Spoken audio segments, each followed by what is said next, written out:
ଦେଖନ୍ତୁ ମୁଁ କେମିତି ମାଇକ୍ରୋଫୋନ୍ ୟୁଜ୍ କରିବି। ଏଇଟା ଗୋଟେ ମୋର ଇୟରଫୋନ୍। ଏଠି ଦେଖନ୍ତୁ ଆମର ରେକର୍ଡିଂ ମଧ୍ୟ ଚାଲିଛି। ମୁଁ କ'ଣ କରୁଛି ନା ଏଇଟାକ ଆଉ ମୋର ଏଥିରେ ହିଁ କାମ ହେଇଯାଉଛି ସବୁ। ଆଉ ତାପରେ ଏମିତି କରିକରି ଏଇଟାକ ମୁଁ ମୋର ପକେଟରେ ରଖୁଛି। ଏବେ ଯୋଉ ଆପଣ ମାନେ ଯୋଉ ସାଉଣ୍ଡ ଶୁଣୁଛନ୍ତି ମୋର ଇୟରଫୋନ ହିଁ ଶୁଣୁଛନ୍ତି। ଆଉ ଯୋଉ ସାଉଣ୍ଡଟା ହଉଛି ସେଥିପାଇଁ ଆଉ ଆପଣଙ୍କୁ ଯଦି ଡାଇରେକ୍ଟ ଯୋଉ ମୋର ଫୋନ ସହିତ କନେକ୍ଟ କରୁନି, ସିଧା ମୁଁ ଏଇ ଛୋଟ ଫୋନରେ କନେକ୍ଟ କରୁଛି, ଏଥିରେ ରେକର୍ଡିଂ କରୁଛି। ଆଉ ତାପରେ ମୁଁ କାଇନ୍ ମାଷ୍ଟରରେ ମୁଁ ତାକୁ ଏଡିଟିଂ କରି ନେଇକିରି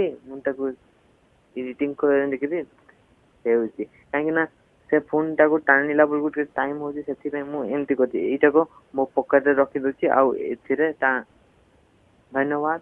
ଆଉ ଆପଣ ଏମିତି ଭାବରେ କଲେ ଆପଣଙ୍କର ଯୋଉ ମାଇକ୍ରୋଫୋନ ପଇସା ବି ବଞ୍ଚିଯିବ। ଆଉ ଯଦି ସେଥିରେ କରିବେ ଆମର ଯୋଉ ସାଉଣ୍ଡ ଇଫେକ୍ଟଟା ଭଲ ଆସୁନି, ସେଥିପାଇଁ ଏଥିରେ କଲେ ଟିକେ ସାଉଣ୍ଡ ଇଫେକ୍ଟ ଭଲ ଆସୁଛି। ଏଇ ଯୋଉ ସୁଝାବଟି ଯଦି ଆପଣଙ୍କୁ ଭଲ ଲାଗିଥିବ ନିଶ୍ଚିତ ଭାବରେ ଲାଇକ୍ ଟିକେ କରିଦିଅନ୍ତୁ ଆଉ ସବସ୍କ୍ରାଇବ୍ ମଧ୍ୟ କରିଦିଅନ୍ତୁ।